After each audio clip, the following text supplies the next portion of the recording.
Cyrus Teed's remains sat in a custom-built zinc bathtub for 5 days after he died.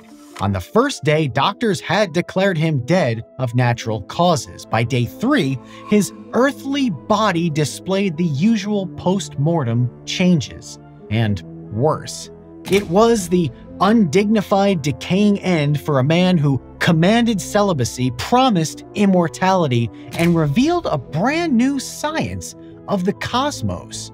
There's actually a photo of Teed's decomposing body from that third day. It was significant to his devoted followers because it was Christmas, and I definitely can't show you that photo because YouTube will ban this video. They stuck with him to the end and past the end until the county forced his burial because his followers believed that he wasn't really dead at all. They thought he was just in a state of suspended animation. They were convinced that Cyrus Teed would be resurrected. He was Koresh, their messiah, but he was also their trusted astronomer. He was the man who had succeeded where Aristotle, Eratosthenes, Galileo, and Copernicus had all failed. He preached that they'd been told a lie based on a truth, and then he proved that he'd unraveled one of the universe's greatest secrets. The true part was that the Earth is round. The lie he exposed to his followers and the world was that they were all living on its surface. Because Cyrus Teed knew that they weren't living on the Earth at all. They were living inside of it. Before Cyrus Teed realized that he was humanity's 7th messianic leader and the first to arrive since Jesus, he worked as a hoggy, one of the boys who drove the mules that pulled boats on the Erie Canal. He'd left school at 11 to work, and his day consisted of a 6-hour, 15-mile walk down the canal, taking a break, and then walking for another 6 hours and 15 miles before loading the animals and boating back. He'd grown up in Utica, New York, the population of which had grown by 500% since its founding a few decades earlier, which was about 190 years before Dunder Mifflin put a branch there. It's actually not that surprising that a kid from this part of the world grew up to build a fringe scientific religious movement. That part of New York was a hotbed of religious activity through the Second and Third Great Awakenings, and people there were exploring the viability of alternative religious living. The communalist Oneida community was formed just miles from Teed's home, together making bags and hats and furniture for income. The commune would eventually make silverware, and though the community itself dissolved in 1881, the business survived. And Oneida Limited is still one of the largest silverware manufacturers in the world. Teed was immersed in a cultural environment of communal experimentation and religious revival, and he was inspired by being a distant relative of Joseph Smith, the founder of Mormonism. But even a messiah needs a job. The last one had to learn carpentry, so at 20, Teed began an apprenticeship with his physician uncle in Utica. He enlisted as a corporal in the Union Army in 1862, and he was discharged after severe sunstroke caused temporary paralysis in one of his legs. The rank of corporal was the 16th highest rank out of 17 during the Civil War, behind 10 officer ranks and 5 enlisted ranks, and only ahead of private.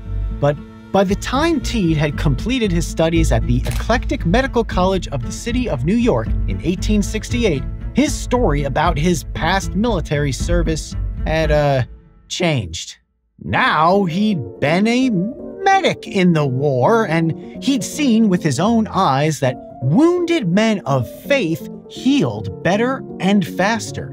His followers later morphed that lore into Teed having been a doctor in the war. So, yeah, we have the origins of a grifter. Wait, what is eclectic medicine? I'm making more videos than ever. On top of Vsauce 2 videos and the brand new MindBlow channel, I'm now producing weekly uploads for a science publication that's been around longer than the telephone. I've relaunched the Popular Science channel with a bunch of videos you can watch right now. One explores trepanation and the 7,000-year-old tradition of putting holes in our heads. Next, I tell the story of a forgotten 40-year-old virtual assistant called Butler in a Box, and I try to get one to work today. And there's a 3D animated visualizer showcasing the solar system to scale as animals. I have so many ideas for videos inspired directly from the pages of 150 years of the magazine that covered visions of the flying cars we still don't have, crazy inventions that ended up being really smart and some really dumb, X-ray glasses and basement toilets that flushed up. It's all about exploring the hearts and minds of 2 centuries of humans launching themselves headfirst into an unknown future. So please go subscribe to the new Popular Science channel, link in the description. If you like Vsauce 2, you're going to love what I'm doing over on Popular Science. Balloon Kevin is already over there. Now it's time for you to join us. Click the link down in the description below and subscribe now. As medical training improved, expanded, and professionalized, a movement sprung up that encompassed everything else. Eclectic medicine rejected traditional medicine. It was part herbalism, part chemistry, part spiritualism, part native remedies, and whatever its practitioners wanted to experiment with. It didn't have any rules, which made it perfect for Cyrus Teed. The sign for his practice in Utica said, "He who deals out poison deals out death." And next door, he built what he called an electro-alchemical laboratory. He was married, he had a son, and he had a career. But then everything changed in 1869 when Teed became the first human to ever successfully conduct an experiment in chrysopoeia, which means he transmuted lead into gold. Cyrus Teed did not turn lead into gold, but he believed he had, and that an angel, exactly as described in the Book of Revelation, told him, "Thou art chosen to redeem the race." Cool. He described the encounter in detail in the Illumination of Koreshan, marvelous experience of the great alchemist 30 years ago at Utica, New York. Books didn't really have snappy titles then, including the knowledge that his followers would live forever and that a divine motherhood in the form of a female partner would join him. Okay, so we have weird science, conversations with God, promises of immortality, and orders to grow a movement around it all. That's how you get a Hollow Earth cult. Teed tried to convince his medical patients of his religious truths, and he tried to convince the religious community of his scientific truths, which meant that no one liked him. His eclectic medical practice dried up instantly and his career was over in Utica.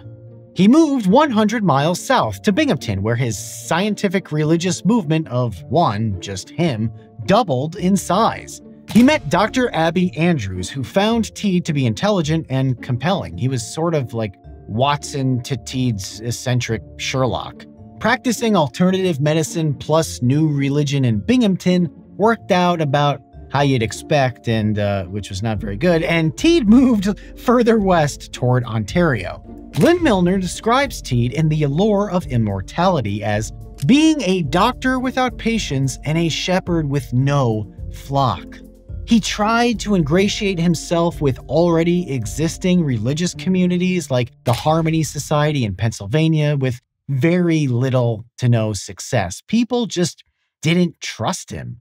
Teed began using the name Koreshan, which is just the Hebrew version of his actual name, Cyrus. And its Persian and Hebrew roots express the concepts of sun and a guiding light, foresight, and cultivation. Really everything you want in a messiah.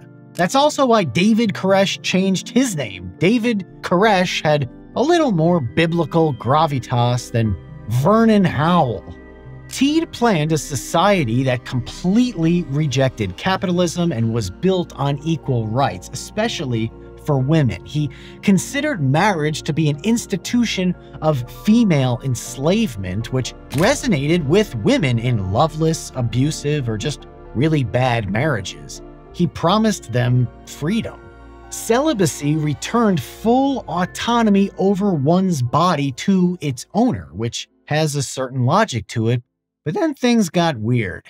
Lynn Milner writes that instead of acting on their physical desires, his followers should instead redirect sexual desire toward a desire for closeness with God, specifically toward Teed. By focusing their love on him, they would ensure their immortality on Earth.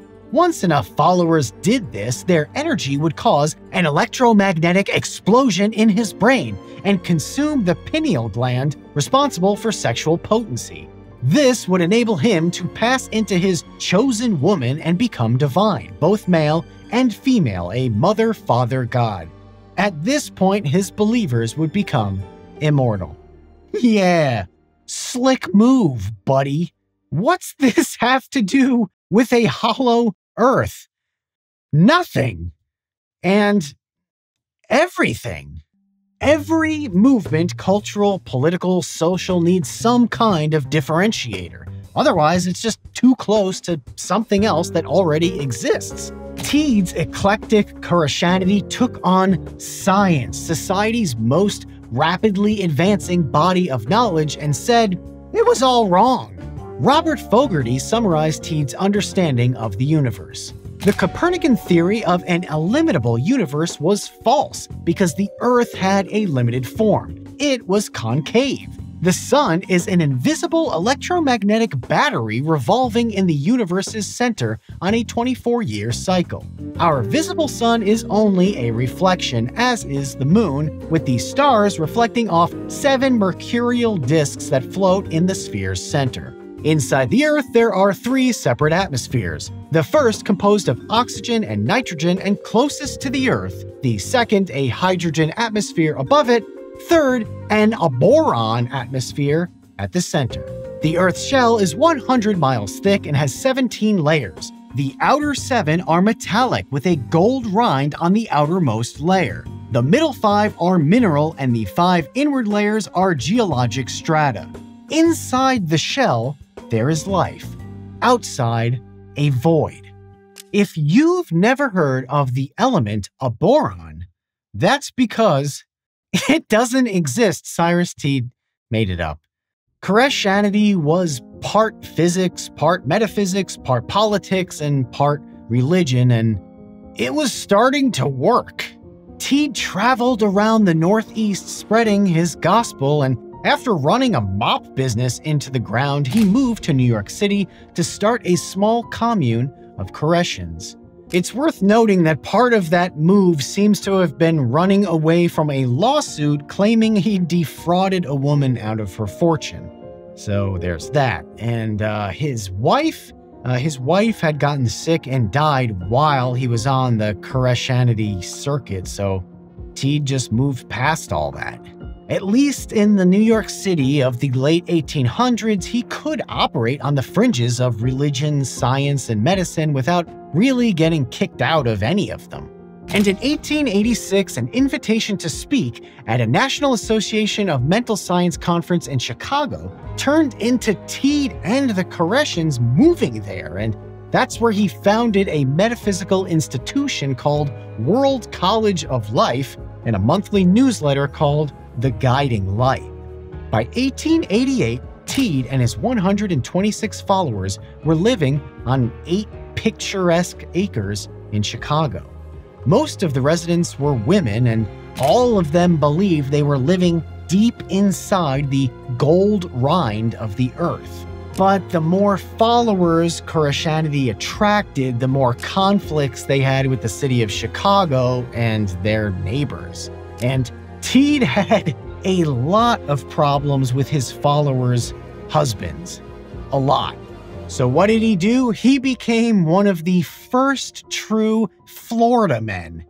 Teed promised the Koreshans that their new community on the southwest coast of Florida would be a new Jerusalem that would soon be the home of 8 million people walking on perfectly planned streets paved with gold. Teed wrote, "There will be no smudge or smoke. Power by which machinery will be moved will be by the utilization of the electromagnetic currents of the earth and air, independently of steam application to so-called dynamos. Motors will take the place of motion derived from steam pressure. The city will be constructed on the most magnificent scale, without the use of so-called money. These things can be done easily."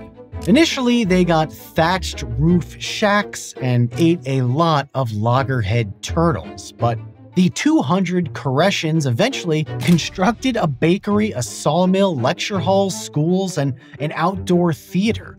They built and grew a broad range of sustainable businesses and enterprises. The Koreshan community was actually working, or at least not failing miserably. He'd crafted the religion and the community, but Teed still had to prove that we were all living inside a shell. The openness of the land and the water into the Gulf of Mexico was a perfect testing ground for Teed's concave Earth theory, so he built a device that could prove to the world they were living inside a cosmogenic egg. We don't really hear about cosmogony all that much. In the scientific sense, it goes beyond cosmology's study of the observable universe to speculate on its deepest origins. It's a broader approach that could include creation myths like the world egg models that still exist everywhere from Finland to Polynesia. Deciding where cosmology stops and cosmogony begins can get really murky. So it was perfect for Teed, who still insisted his ideas were rooted in hard science. In Hollow Earth, David Standish describes what Teed was trying to prove. The idea was simple.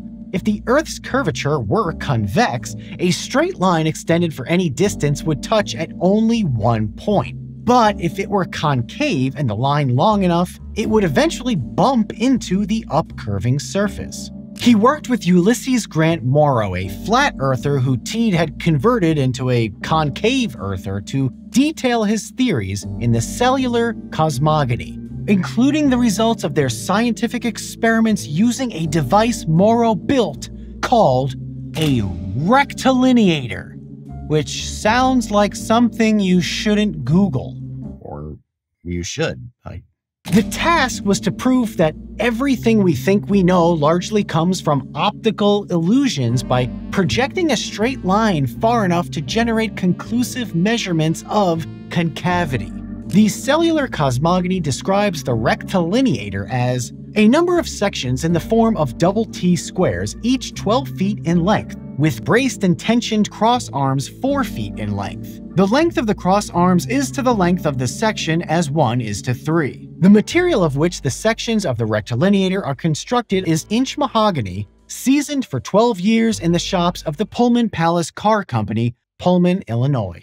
The Koreshans built a rectilineator on the beach, taking sections that looked like pieces of a fence and joining them with screws and brass fittings, making sure that they were perfectly level and using fine gauges to ensure the tolerance was within 1/1000th of an inch.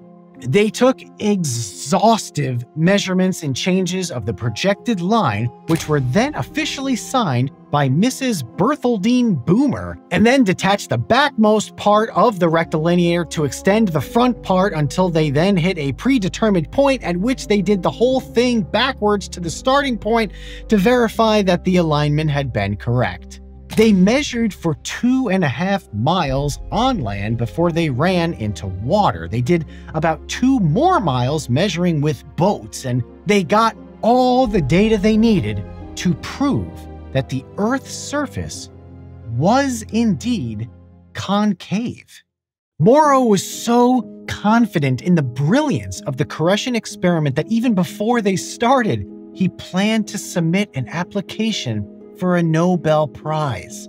Cyrus Teed and Ulysses Grant Morrow did not win a Nobel Prize. The rectilineator was flawed, believe it or not. The data was bad, and although mahogany is one of the more stable woods, any furniture maker at the time of Teed could have told him it would swell and contract from spending months in the most volatile humidity the United States had to offer. The measurements were garbage, but they put it all in the cellular cosmogony, and Morrow told a reporter that nothing can now impede the progress of the Koreshan system. It is invincible. But despite being invincible, no one cared, and no one took them seriously. Teed said the startling information flashed from city to city, continent to continent, reverberating around the world. But a quick search of archives like newspapers.com shows that's not true. The startling information only seemed to flash around inside the Koreshan's concave enclave. And the whole Teed thing started to fall apart. Toward the end, it was lawsuits and infighting and perpetual battle with nearby residents and local politicians, all culminating in a horrible street brawl involving Koreshans in Fort Myers. When Teed tried to break it up, the town marshal beat him severely.